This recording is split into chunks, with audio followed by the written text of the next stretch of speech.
মাঝরাতে রূপাকে মারতে গিয়ে সোনার কাছে হাতে নাতে ধরা পড়ল রুটি।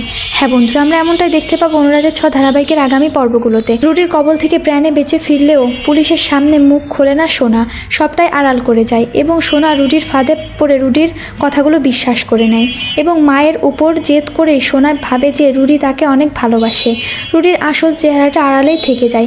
অপরদিকে সোনা রুটিকে বিশ্বাস করলেও রূপা দীপা রুটিকে একেবারেই বিশ্বাস করতে পারে না। রুটি সেটা খুব ভালো করেই বুঝতে পারে যে রূপা অত্যাধিক চালাক এবং দীপা রূপাকে আগে শেষ করতে হবে। এই সেনগুপ্ত পরিবারকে শেষ করতে গেলে আগে দীপা এবং রূপাকে শেষ করতে হবে। সবাই যখন ঘুমিয়ে পড়ে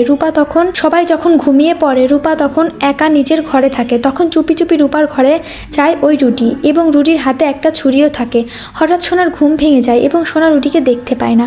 সোনাও ঘরের বাইরে বের হয় রুটি কোথায় গেল দেখার জন্য। সোনা দেখতে পায় একটা ছুরি হাতে রুটি রূপার ঘরে ঢুকছে। ভালো করেই বুঝতে পারে সোনা রুটি রূপাকে মারতে যাচ্ছে।